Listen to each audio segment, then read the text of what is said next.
Welcome to Cash Plays. And now your host, Bart Hanson.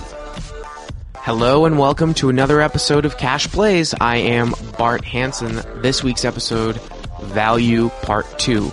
It's interesting because I had no intention of doing 2 episodes on value, but the response that I got last week was absolutely enormous, and I think the stuff that I've gone over last week and what we're going to do this week is some of the most important elements in no-limit cash games. So I think that the topic deserves 2 full episodes. As always, you can email me at cashplays@pokerroad.com, and you can find me on Skype, bart.hanson, Hanson, and leave the voicemails. I'm taking voicemails over on Skype, 323-743-8404. Again, 323-743-8404. And if you're not comfortable with that, you can leave a voicemail at 877-836-ROAD, 877-836-ROAD.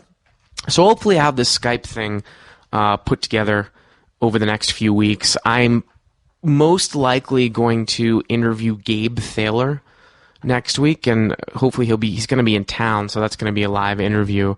And then, we're going to start getting into other people, via the phone and, via Skype conversation. I appreciate everybody emailing me in regarding some of the technical aspects that I'm unfamiliar with.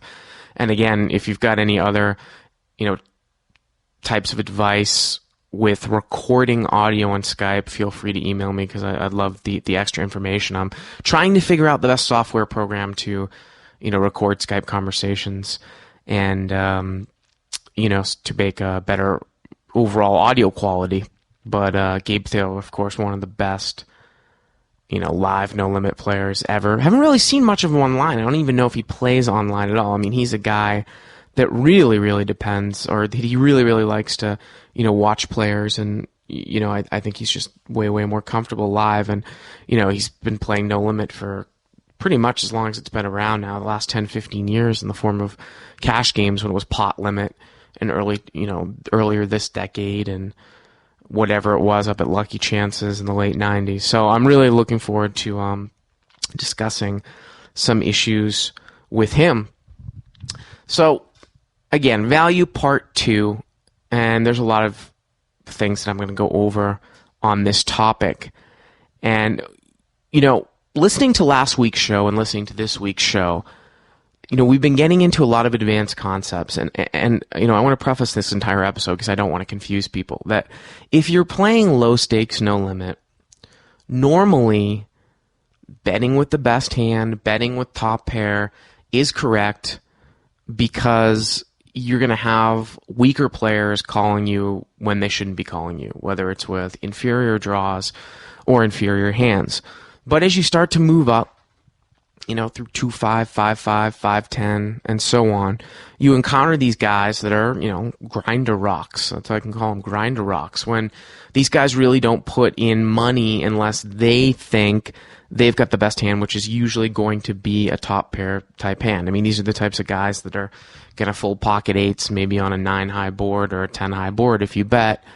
So that's what the goal of these 2 episodes is, extracting value with, mediocre to mid-ish strength hands against a guy that doesn't give a lot of action, and of course against weaker players. Now we talk about, and I've talked about this before, about not betting to protect your hand and why you should bet. And so many people bet because they think, well, I need to protect against a draw, instead of having the mindset that I'm going to bet to extract value from someone that may call with a draw. So as I prepared the show this week, I thought to myself, why bet? Why am I betting or raising? And why am I betting this amount? Now, this is the question that you should ask yourself whenever you're going to bet or raise. Why am I betting in this situation? Why am I raising in this situation? And I came up with 4 things, and there may be more, but these are good things, I think, to keep down, and maybe you want to memorize them. That while you're playing a hand, if you can ask yourself these questions, I think it's going to, get you better overall value in a hand. Number 1, why am I betting raising? I'm confident that I have the best hand and I want to get called by weaker hands and draws. Well, that's pretty obvious. I mean, it's kind of self-explanatory. You know, you raise it up, you've got an overpair to the board, you've got top pair with a good kicker. You're pretty confident that you have the best hand, and you want somebody to call you if you've got top pair, best kicker with a weaker top pair. If you've got an overpair, you want somebody to call you with top pair. You also want to get called by draws. If there's a straight draw out there or a flush draw out there, you're betting because these guys are normally check calling with these draws. So, you know, if you're not betting with what you think is the best hand, you're just losing value because you're ahead and they're going to call your bets. So it's a pretty simple concept, I'm sure. You know, this is this is basically the most basic reason to bet, because you're confident you have the best hand and you want to get called by weaker hands and draws. B, second reason why you want to bet: bluffing or semi-bluffing. So you're betting with the best hand, and now you're betting as a bluff. Say you got a little frisky and raised it up with 9-10 of diamonds against one player when you were in position and the board came out, queen 7-3. Well, your hand has no showdown value. It gets checked over to you. You are making a continuation bet just as a pure bluff. You want to get a guy who's got ace-jack to fold. We've talked about how if you raise with ace-king and you get heads up with a guy and the board comes out queen 7 deuce, that a lot of times you actually want to check back that flop because you still might have the best hand and you don't want ace-jack to fold. But when you've raised it with a suited connector or you've totally missed the board, you are betting as a bluff. Now, when you get into multi-way action, let's say you raised it up with ace-queen or ace-king and you've got 4 people in the hand, the board comes out 9 deuce deuce. Well, that's a spot where you're betting kind of as a semi-bluff. You want to get people to fold out small diminished pocket pairs, 5s, 6s, and you're betting with overcards as a form of a semi-bluff. So again, this is pretty basic stuff. Again, A, betting for what you think is the best hand for value. B, betting for as a bluff or a semi-bluff. C, why am I betting? How much am I betting? Why am I betting this amount? Building a pot up with a big draw. And this is something that isn't discussed a lot. Let's say you raise it up with king, queen of spades, and you've got multiple people in the hand, 3, 4, 5 people in the hand, and the board comes out jack 10-3 with 2 spades. Well, it gets checked over to me. I'm going to bet there. And, some people consider this a semi-bluff, but sometimes I actually bet smaller because I actually want to get callers. And this is normally in deeper stack games. If you're playing, a capped game where your stack relative to the pot is only a few times, a case could be made that it would be better for you to bet and take it down right now instead of getting check raised all in or having to play for a stack and flipping. You'd rather win what's in the pot 100% of the time. But when you start moving up and you start playing deeper, 150 big blinds, 200 big blinds, you throw a bet in there against 4 players. I'm actually looking to get called in position. I want to get more money in that pot because there are 15 cards and I've got 2 shots to basically make a nut hand. Now, obviously, someone could have the nut spades, but I'm using that as an example that I've got an open-ended straight flush draw. And I could catch a 9. I could catch, obviously, an ace for my open-ended outs, straight outs, or a flush card. And I also have overcards. So I think that you're betting for value in the sense that you're building up a pot so that when your draw comes in, you can extract more value. If you keep a pot small, and this is actually really true if you're playing a pot limit game. Now, pot limit games don't really go on live, at least not in the US. But if you're playing pot limit hold'em where you can never bet more than the actual pot, then you're definitely going to bet that board. But no limit, it's the same thing because usually you don't bet over the pot size. You've got to start building a pot up with a big draw. So you're betting to build a big pot up with a big draw. That's number 3 reason why to bet. And the 4th reason why to bet is actually, and I don't know if I've ever discussed this on the show before, but betting for pot control against aggressive players. Now, this is a very advanced concept, and this is something that you might even disregard at the lower levels. But you can actually bet a hand early on for pot control. I talked last week about how a lot of times I like to check back second pair with a good kicker or a weak top pair in position because it's very hard to get called by a hand that doesn't beat you. And when you bet, you're going to get a lot of weaker hands to fold. So I'll give you an example. You raise it up with pocket queens, the board comes out, king 7-3. Now, a lot of times if you bet there, you're going to get pocket nines to fold, pocket tens to fold, and you're only going to get called if somebody has a king. And that's normally the case.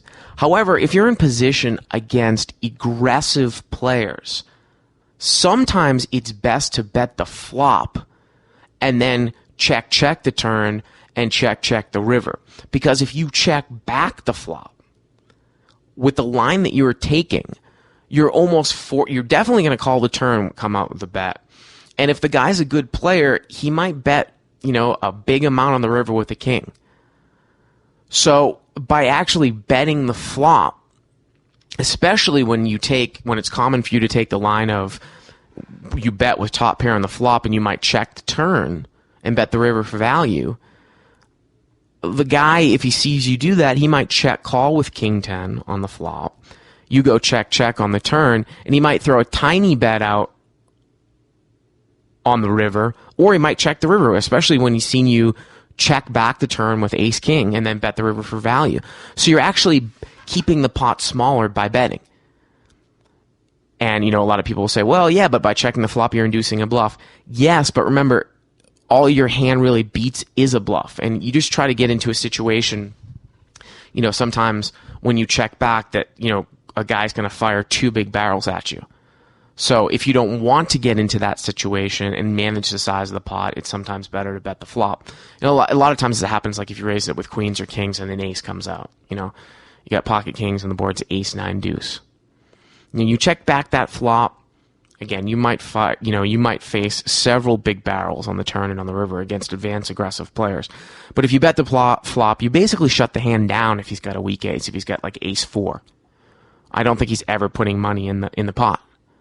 Because I know that if I call out of position with ace 4 suited, that's probably the best line to take, is to check call and really never be the aggressor in the hand.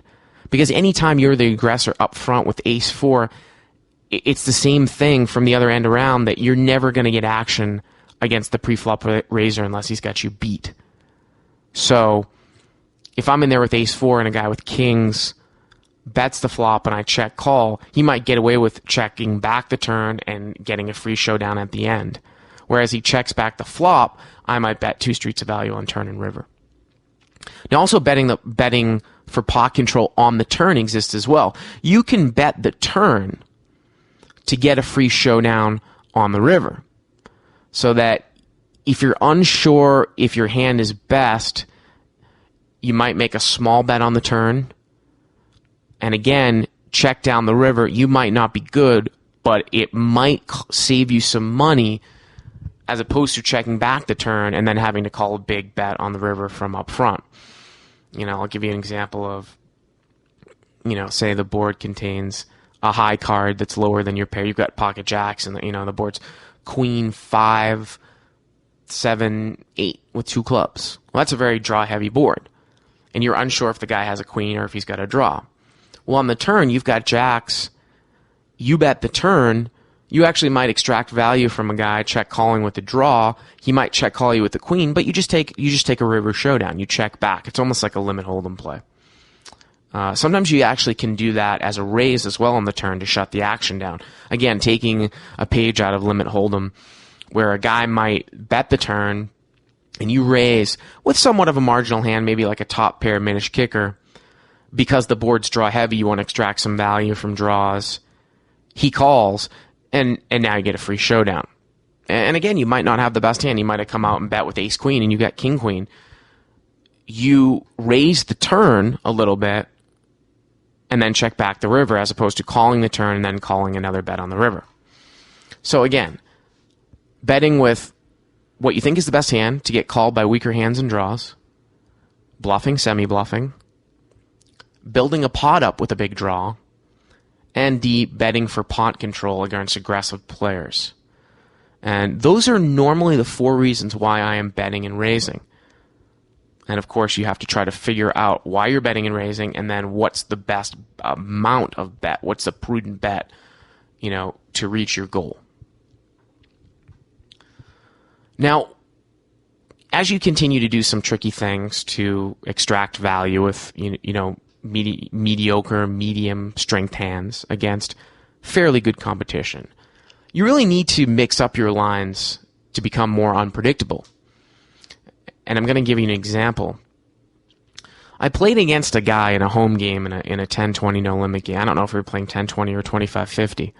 But this guy's a grinder. He's a rock grinder. He goes to Commerce a lot. I've seen him there, 2 years. Definitely a winning player. Not the most creative player, but definitely like one of those kind of grinder rocks like I talk about. I had a hand with him earlier in the session where I had raised with a suited connector, and he had limp called under the gun. And the board came out ace high. The board was ace 9-3 rainbow. And I was like, well, this is perfect board texture. There's just no way that he can call here unless he's got an ace. So he checked it over to me. I had nothing. I had like 6-7 suited or something. I bet 75% pot, and he called. Turn was a 3. I'm thinking to myself, well, this guy's, has a weak ace. If I can bet here again, 75% of the pot, he's a grinder. It's fairly likely that unless he's got like an ace king or an ace queen, that he's going to fold. So I bet 75% of pot again. Again, he called. Remember, he limp called under the gun. River was a 5, and I just gave up on the hand. Because at that point, I didn't think that he was going to fold. So he checked me, and, I checked back, and he turned over ace jack. And I was like, ugh. And I started thinking to myself, well, maybe this guy's been paying attention, and maybe the reason why he snapped off there with ace jack was because he's been seeing me, check my top pair hands on the turn, and I've been doing a lot of bluffing on the turn when I don't have nothing as a 2-barrel. So about 3 or 4 hours later on in the session, the same game, I had ace queen in position, and I bumped it up to 90, and I got 4 callers. The pot had $360 in it.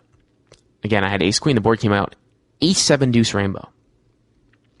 Got checked over to me. I bet 275. This same guy who had called out of the blind pre-flop here calls.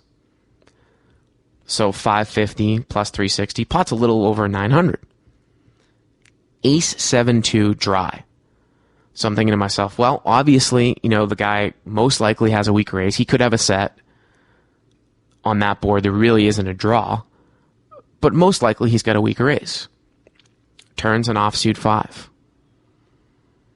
Now again, commonly, I might check back there. I might think to myself, well, if I bet here, again, I might get a weak ace to fold. If I check, I'm going to extract a street of value.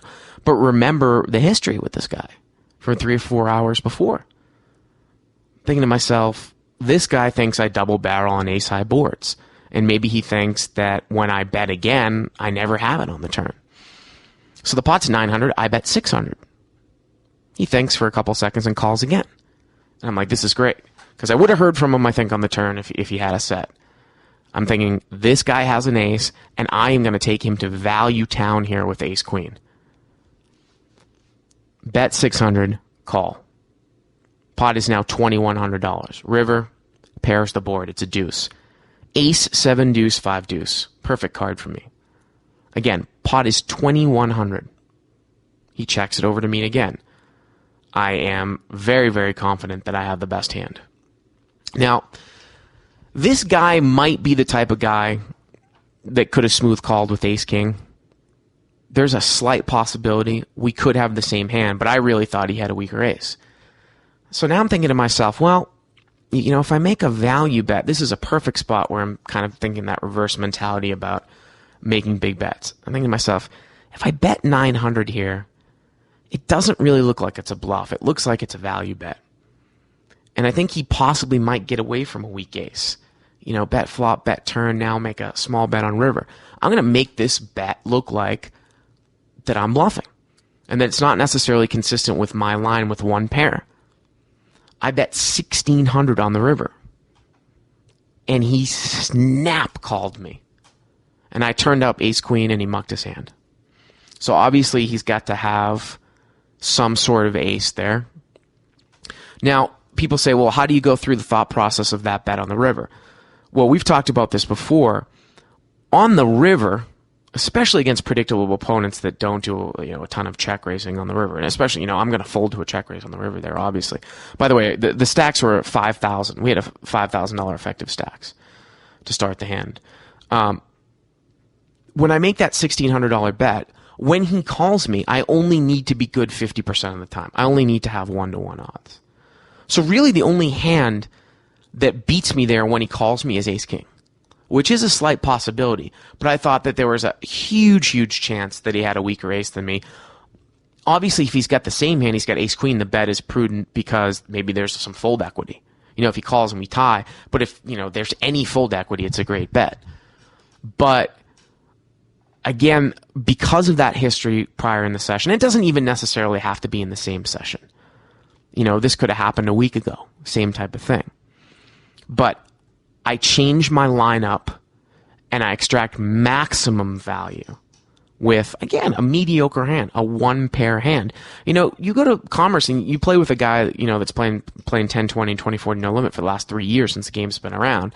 It's pretty rare, to end up extracting, 275 on the flop, plus 600, 875, plus 1,600, upwards of $2,500 with one pair on that board. But, if you, again, mix up your lines and make yourself unpredictable, then, you're going to keep guys guessing. And, next time, maybe I'll bluff, maybe I'll double barrel, maybe I'll triple barrel there with an ace on board against that guy. But I adjusted to the fact that he had snapped off a double barrel earlier on, and now that allows me to extract more value later on. So again, the point of that is to, mix up your lines and mix up your ranges. Before we go to break, there's one other thing that I noticed, and I thought I had talked about it on the show before, but I listened to last week's show just before recording this, and I didn't get it. And that is the transparency of min raises on the flop. And what I mean by that is, if you lead out on the flop, and this is normally has to do with limped pots. This is normally has to do with when no one has shown any type of pre-flop aggression. Say you lead out for $80 into a $100 pot, and a guy makes it 200 or he makes it 160 on somewhat of a draw-heavy board. I got to tell you, 9 times out of 10, that is indicative of just a top pair raise, and I will give you this example. Playing 10-20 at Commerce, effective stacks were $6,000, so we were playing relatively deep. The pot had been limped around 4 ways, and I completed in the small blind with 9 deuce of hearts, 2 suited cards, getting, 9, 10 to 1, and the big blind checked. So the pot's about $100. The board came out jack deuce 7 with 2 hearts, so I flopped a pair and a flush draw. Now, I've been changing my lines up a lot lately on these types of hands when I flop draws like this. And this is a pretty big draw. It's a pair flush draw, combination draw. Earlier on for the last 2 years, 9 times out of 10, I'm coming and I'm leading out of the blinds. But I realized that a lot of the time, check raising on a board like that adds more fold equity to the hand. So now I've been starting to check raise boards like this. But this time, again, I don't want to be totally consistent with my line. I let out. So I let out for 90. And the big blind made it 200. Now, there are 3 people that act behind him. So, trying to figure out the range of what this guy's raises. And I'm not saying it's correct. I'm not saying it's wrong. But what I've noticed, at least in live games, and this is where live experience comes into play, is that, again, he can have any random hand. His range is huge. He could have 7 deuce. He got a free ride in the big blind. Normally, if a guy flops 2 pair or set on a board like that with 2 hearts, with that many people in the hand, they're going to raise more. They're kind of raise to protect out the draws, because I think a lot of people think, well, the mentality is, I flop the big hand here. I don't want to let people get in because I might lose money later on if they hit their draw and I don't raise. So I see a lot of people make at least a pot size raise there, especially with 2 pair, because 2 pair seems to be the type of hand where people just feel like they need to protect, like bottom 2 or top 2. You never really see people slow play 2 pair. Sometimes they'll slow play top 2 on a dry board, but Bottom two, top and bottom, just normally not the case. And this just did not feel like a two pair or set type raise. This felt like a king jack raise, an ace jack or a king jack raise. Now, queen jack and jack 10, a lot of times those guys will just call in that spot. Sometimes they'll raise with three people behind them because I want to get the draws out. But it just felt to me like this was a top pair raise. Everybody else folds, so it's great. It gets back to me. Remember, I bet 90. He made it 200, so he raised me 110. And I'm thinking to myself, this guy's got king jack or ace jack. What's the best way for me to play this hand? Well, we're relatively deep. I'm out of position. My draw is relatively transparent as well, and I don't think that I'm going to necessarily get paid off a bunch by one pair in this spot. Obviously, a deuce or a 9 would be a good card for me, but I think 3-betting in this spot is correct, and I 3-bet him. I made it 500. And basically the way that he played and just his body language and that min flop raise, playing his hand face up. He had ace jack or king jack, and I knew that there was no way that he was going to call a 3-bet. And I've got great equity against those hands, even if he does, even if he's stubborn and he calls with ace jack. We're flipping with 2 cards to come. I am out of position, but it's very, very difficult for him to call there with anything but 2-pair plus in a limped pot. And some grinders are going to fold bottom 2 there.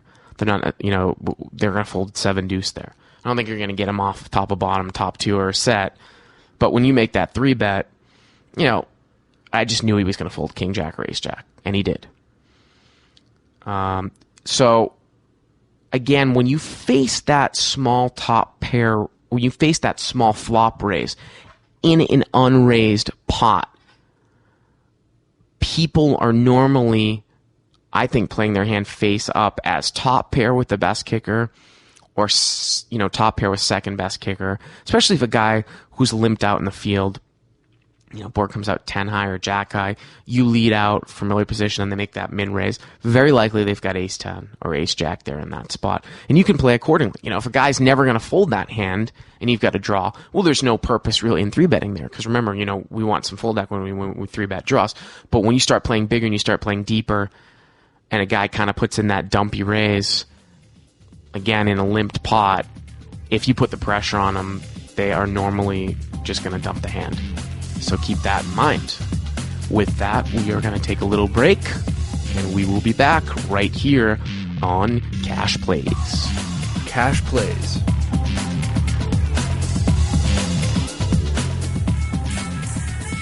Not listening to Huff and Stapes on Two Jacks in the Hole?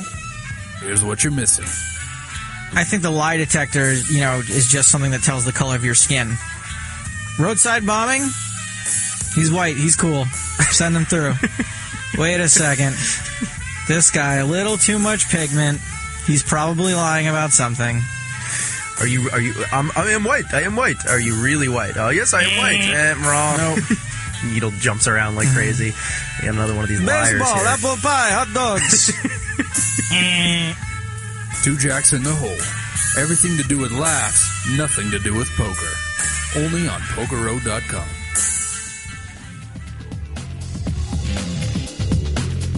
Cash Plays.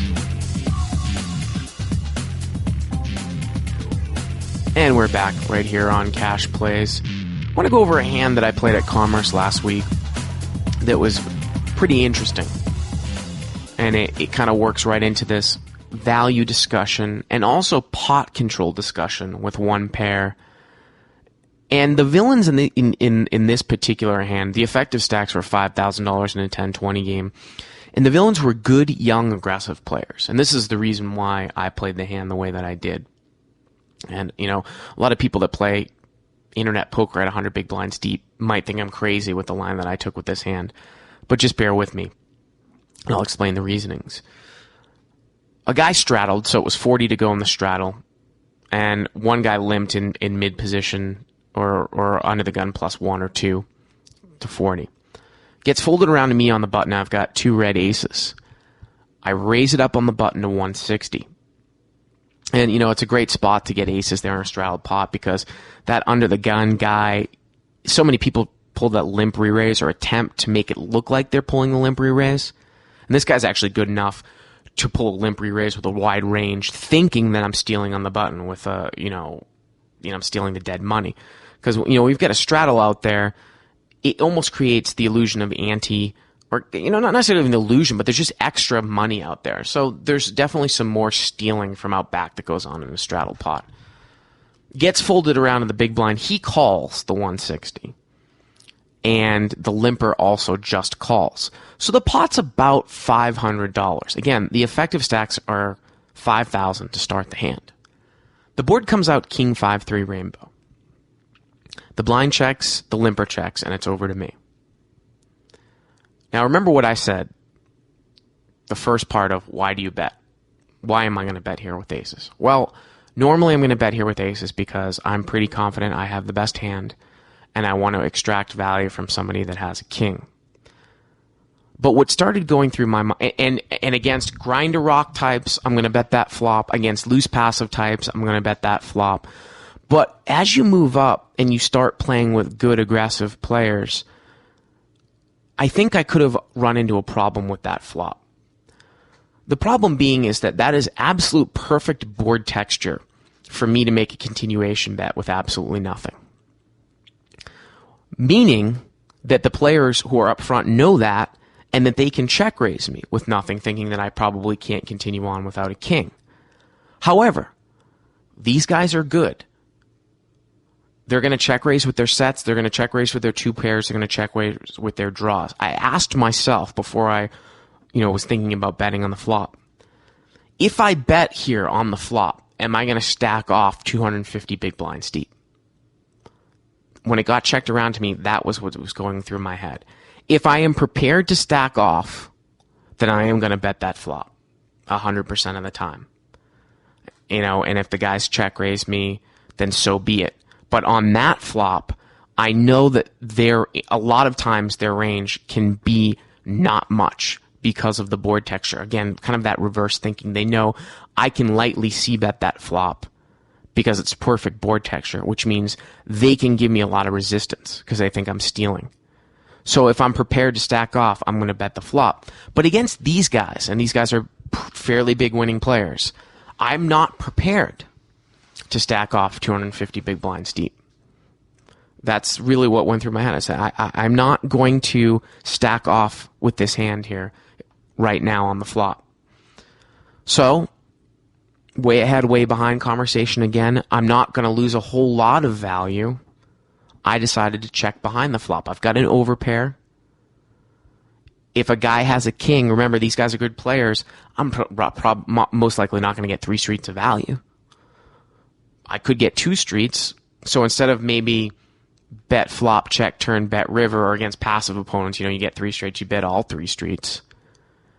I decided that I can take my 2 streets by maybe check flop, bet turn, bet river. Now, obviously, if a guy comes out and bets the turn, I'm going to just call and see what happens on the river. So I check behind. Again, the pot's 500. Turn's a great card for me. It's an offsuit 3. King 5-3-3. Gets checked to me. Gets checked through again. Well, now I'm in a position where I'm going to start building a pot up. I mean, really the only thing that can be in these guys' ranges that beats me is, 5's full. Or king's full. I bet 300. So now the pot's 800. The big blind calls, who had called before. So now the pot's 11 and the limper folds. And I'm thinking to myself, this guy's probably got, something like 7s or 8s, 9s, something like that. Just one of these spots where maybe he thinks I'm stealing. I'm not sure. He could have a king. He could be playing, like a suited king very, very cautiously. The river comes, and it's the absolute best card in the world for me. It's a 3. So the board is king 5-3, 3-3. Now he checks to me again. Well, I know I've got the best hand here.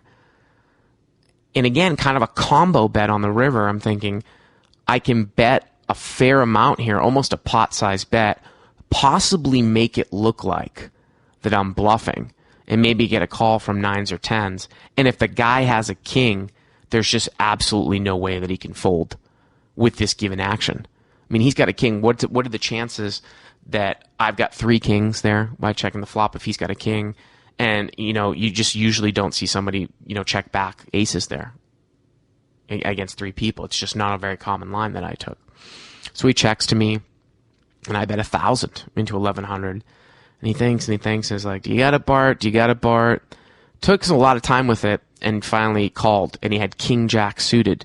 So he attempted to play a small pot with king jack, and I actually ended up extracting maximum value with the way that I played aces. Because this guy, he's a fairly good player. And I'm not even sure if I would extract 2 streets there against him. Bet flop, check turn, bet river. He might have even just folded the flop. The problem is, the problem, what you get in though is that, when you call with a hand like king jack suited out of position, especially against good players, and you get that board texture, well, when it gets checked over to the guy who's the pre-flop raiser, he's normally going to bet with that board texture, and you've got no idea if it's a bluff or that the fact that he's got a better hand. So, the guy bets the flop. You're almost forced to call one time with king jack and see what he does. And then if he bets the turn again, now you're starting to think, well, is he double barreling? Remember just like what we talked about with the ace jack hand earlier. So you just get yourself in a real quandary. And sometimes in that case, I wondered, I've actually thought back at the hand, well, could I have just fired all 3 streets with aces? Him maybe trying to 5th level thinking I'm triple barreling. But I don't think that I would have gotten as much value as the way that I played it. So again, a kind of a combination, kind of advanced leveling where I decided that I didn't want to play for stacks on the flop, 250 big blinds deep. So I checked it back because I knew that one of those aggressive players could make a move on that flop because of the board texture. And it just creates so many problems for me because now his range, whereas against more predictable players, you bet the flop and you get check raised, against a guy that's a grinder or kind of weak tight, you just dump the hand. But against these guys, when their range could be a set, it could be a draw, it could be now more air, it just gets you into a tough spot when their range starts, when the percentage of times that he's got pure air there starts to widen or some sort of backdoor draw. Anyways, I didn't think I was going to lose that much value by checking behind, combination pot control, and it just worked out absolutely great for me. So that was definitely an interesting hand. Again, talking about extracting maximum value throughout the hand, though, you've got to do some hand ranging issues. You've got to put guys on hand ranges. And I've got another example here of a hand that I played. In order to extract maximum value, you got to figure out what the guy has. Now, in this hand, the villain was a bad recreational player, a loose, passive, bad recreational player. And he started the hand with he started the hand with about $1,400. And he's in the small blind. So, okay, this guy opens from under the gun +1. A couple people call him between. I call him the button with ace-queen suited. And the guy in the blind calls. So 5 ways times 90, $450 pot. I've got ace-queen suited on the button. Board comes out queen 10-8 with 2 clubs. Pre-flop raiser, I actually think it was Mark Newhouse. Newhizzle. Sometimes he's been hopping into the 10-20 no limit games when he's been waiting for 300-600 limit at Commerce recently. Well, that's what he's been doing. He checks. He plays fairly well, actually. I've played with him maybe like 4 or 5 hours, and he definitely gets it. He's not known necessarily for playing no limit cash, but he plays fairly well. He checks. Other guys check. It gets checked over to me, and I, again, run down that list that we talked about. Why am I betting here? And this case again, falls into category A. I'm confident that I have the best hand, and I want to get called by weaker hands and draws. And it's not even an issue necessarily that I have the best hand. It's just I'm not 100% confident I have the best hand, but I can actually kind of figure out what happens with what the action's going to be. And the board is so draw heavy that I can get called by a ton of hands that are weaker or just draws in general. So I bet 300. The guy who's awful calls in the small blind. Everybody else folds. So I'm very, very happy. So 300, 600 plus 450. The pot's 1050. I've got ace queen. Now queen 10 8. Obviously he could have flat jack 9, he could have clubs, whatever. Turn is an ace. Now I've got ace queen, top 2. King jack gets there though, of course. Okay, he's got 1100 left. The pot is 1050. I've talked about this many times on this podcast. I used to talk about it on Live at the Bike a lot. This is kind of a sticky spot. When a guy has got just about a pot-sized bet left and you think that he's on a draw, you have to ask yourself, what type of player am I? Because if you bet less than the pot, say you bet 600, and he calls, well, 1200 on that street. Now the pot's 2250. He's got 400 left, and the draw comes in. Now he moves in for 400, 2650, 400 to call. What do you do? So a lot of times I kind of endorse, if I think the guy has a draw, then I'm just going to put him in on the turn. Now, do you lose value that way? I don't have a definite answer for that. Because a lot of times the guys look at the pot, especially if they're weak players, and they're going to call anyways. They're going to call anyways with the draw. And again, it just puts you in just a rough spot if you bet less, and then inherently you're going to get 8-1 on the river. The point of this hand is, I didn't think the guy had a draw. When I bet the flop, I just really didn't think he had a draw. I think he had a queen. I think he had kind of a weaker queen. So when the turn comes an ace, it doesn't change much.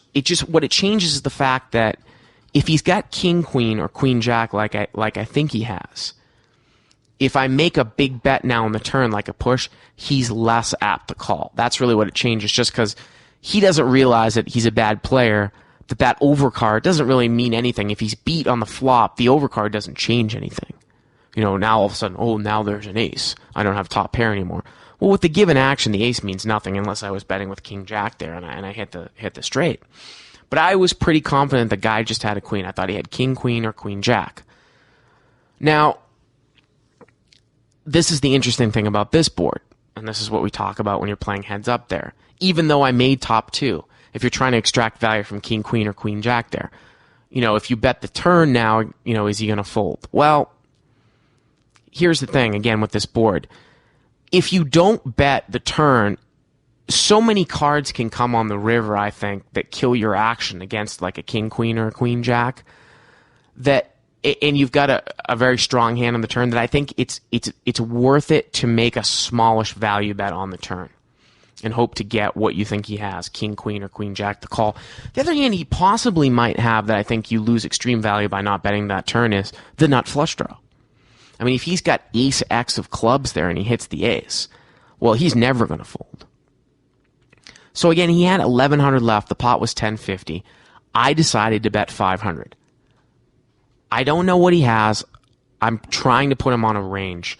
So when I bet 500 and he called, the pot's 2100 and he's got 600 left.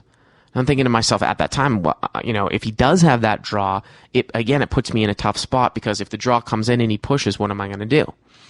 And that's the thing when those guys have stacks that are just around pot size, because people say, well, I can bet here because he doesn't really have odds to call.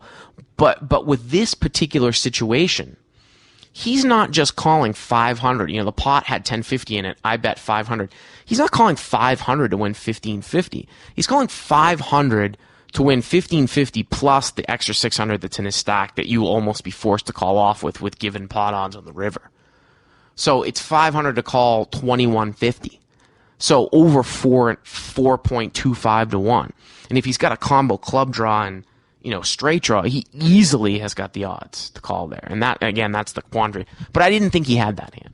I really didn't. I thought that there was more of a chance that he just had a queen and that maybe he'd get stubborn with it, because queen jack or king queen now still is a pair in a straight draw, right? The ace comes, king queen's a pair in a straight draw, queen jack is still a pair in a straight draw. So I said, let me extract some value from this hand. That's what I really think the guy has. And he called. Well, the river now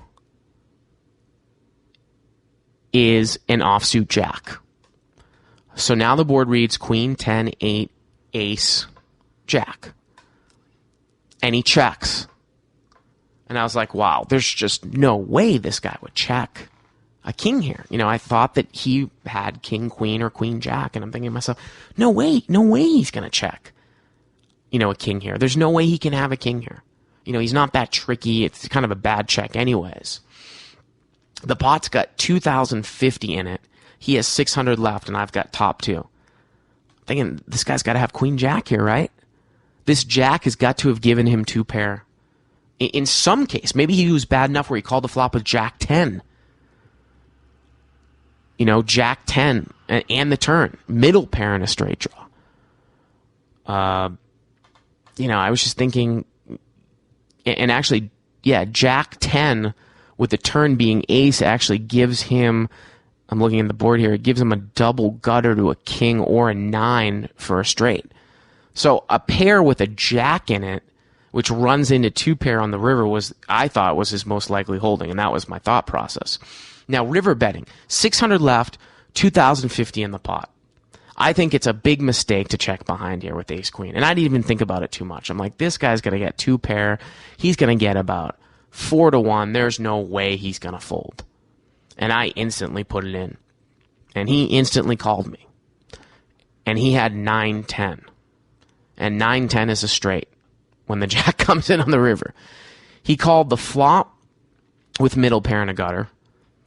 And then when the turn was an ace, he still called with third pair and a gutter.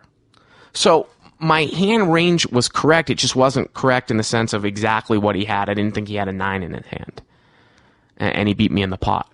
But I correctly deduced that he didn't have a draw on the turn, and I bet accordingly to extract value from a pair and a gut shot, which is exactly what he had. So, hand ranges. Start putting your opponents on hand ranges, whether they're draws and even specific draws. Ranges of specific draws. Club draw on a pair, flush draw on a pair, flush draw on a gutter, open-ended straight draw on a pair. Any of those hands, how much and what should you bet in each one of those situations according to what the pot size is and how much is left in his stack.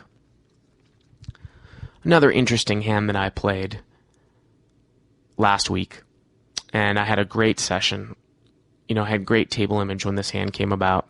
This guy had just moved to the table, young guy, and I had kind of been bullying the table around, and I had a lot of chips in front of me. I had like 9 or 10,000 in front of me, and he had 3,000, so the effective stacks were 3,000. We were playing 5-handed, and it seemed like I was rolling over the table, and it seemed like, he was fed up. 5-handed, he bumps it up to 90, gets folded to me in the big blind, and I've got 2 kings, and I'm like, oh wow, this is just a spot where I'm gonna put the pressure on him, kind of make it look like a steal. Sometimes I'll smooth call there, but in a 5-handed game, no way. Not with my image, not with how much money I've been putting in the pot. These are the types of hands and the situations that you dream of. So I bump it back up and I make it 300, and he instantly calls. Pot is 600. Board comes out King 5-7 Rainbow. Yahtzee. I flop top set, rainbow board. I think that it's too transparent for me to check. I always kind of think that in that spot. I kind of make a weak lead and try to induce some sort of bluff or hope he's got something. Maybe he'll float. That's really, the weak lead, especially as you move up, I think it induces more of a float than a bluff raise. You can make a weak lead there, and if he calls, you can kind of check the turn, and maybe he'll bluff at it. So I bet 300. He starts cutting out chips, and he makes it 800 total. So I'll tell you how I played the hand. I called the 800. I just called the 800. I wanted to give him, some rope to hang himself. So the pot had about 2,200 in it. 1,600 on the turn, or 1,600 on the flop, and 600 pre-flop. Turn was a 9. It went check, check. River was a jack. I came out and I bet 1,300 and he folded. So obviously he just had air. But when I started thinking about this hand more and more, I wonder if I misplayed it in the sense that when I come out and bet the flop, and this has to do with putting a guy on a hand range, and I make that weak lead for 300, and he makes it 800. Well, what is his range? I've got 3 kings. So it's very, very difficult for him to have a hand here that contains a king that's a big king. He could have an ace-king. I don't know if he would necessarily raise there because I'm re-raising pre-flop. I could have aces, and he's got a hand with showdown value. So maybe he has aces. Maybe possibly he's got aces. But he's a fairly good player, too. And you look at that board, and the guy, raises it out of the blind. And if I had smooth called with aces in that spot, I got to tell you, I'm not raising the flop with aces. Again, one of those spots where it's way ahead, way behind. What am I going to get called by there that I can extract value from? Yeah, maybe ace-king. Maybe. Now, obviously, if he's got a set of fives or a set of sevens, we're going to play a big pot anyways. It doesn't matter. But what portion of the time does this guy have air? Remember my table image. He was fed up, totally fed up with what I had been doing to the table. He wanted to kind of get in the action. So, and what I was thinking at the time was, well, he most likely has air, so I'm just going to try to, let him bluff off the money. But when I make that call of his raise, I think now that the call is actually almost more strong than kind of a min raise back. Because if I call there, I have probably at least ace-king. And unless he wants to double and triple barrel, he might just give up on the hand if he had air. Again, if he's got a set, it doesn't matter. So I'm starting to think that the best play might have been, he raised me 500 on the flop. I'm starting to think the best play might have been to maybe raise him 500 back. 500 or 600 back. Because remember, if he's got a big hand, it doesn't matter.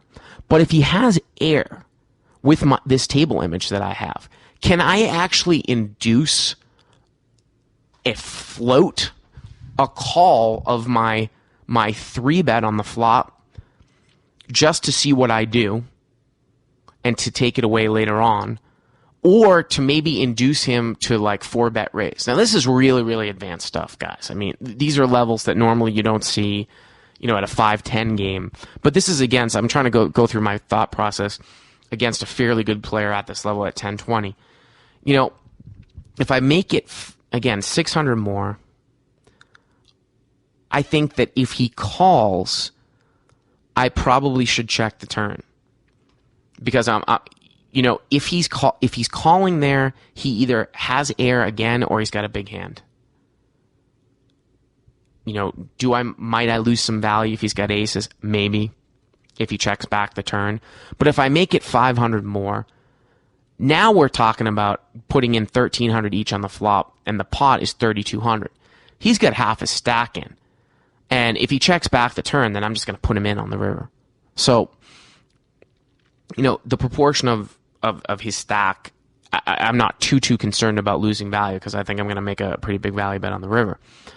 But the interesting thing again is inducing maybe a 4-bet raise, because I 3-bet him. We're playing 5-handed. I 3-bet him pre-flop. He calls. I throw a weak bet out, and he makes a weak raise. And now I come over the top with a weak 3-bet. And the board is totally rainbow. What can I have there? And he's thinking, well, the only real hand that you should be doing that maybe with is 3 kings. And maybe the guy just, he doesn't believe that I have got 3 kings in that spot because I've been bullying around the table. He's making a weak raise. It might induce me to make a 3-bet bluff. So in retrospect, now, with what he did, which was quickly fold the river, which means he had total air, I think that I should have kind of come back over the top and tried to induce, a 4-bet bluff or just kind of a float. But if he does call my 3-bet, I think, we talk about when and when not to slow play. I think I've definitely got to check the turn.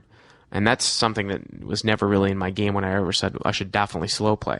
That's a spot there where I definitely need to check the turn because I am trying to make it look like I'm bluffing the flop. I'm actually showing extreme strength by 3-betting his weak raise on the flop, but once he calls, I think I just got to check, and I've opened him up to, in a spot where, if I'm in his position,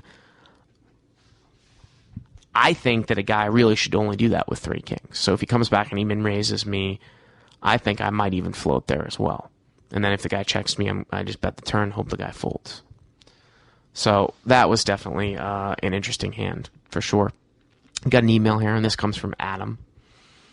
And this is going to, kind of address river betting patterns. He says, "Hey, Bart, one of the situations I've been having trouble with recently is being in the big blind with a hand like King 7, having it limped 4 ways. I check and the flop comes a rainbow where I hit top pair. In this situation, I struggle how to get maximum value. I've been taking a bet, then check call the river line, but I feel that this may lead me open to missing value when my opponent checks behind in the river and getting punished when my opponent has been calling with a stronger hand or I get sucked out.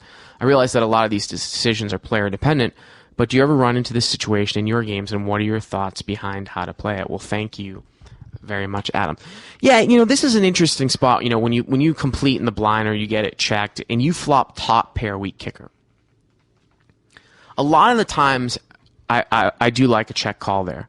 On a board that's drawy, I think you can come out and bet for value. But on a board that's not so drawy, and you come out of the blind, especially when you're betting into 3 or 4 players, like on a king high or queen high board, you've definitely indicated that you have at least top pair there.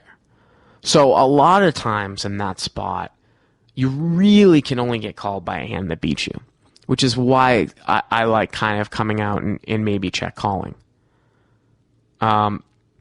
Later on in the hand you come out and the guy bet, you bet and the guy calls you. If the board's not draw heavy and now you check the turn, he comes out and bets. Yeah, it's a tough spot. The reason why I picked this email out, though, is that even at the level that I play at, people miss out on so much value in not value betting mediocre hands on the river that their hands become transparent. So that if you come out and big bet King 7 and a guy calls,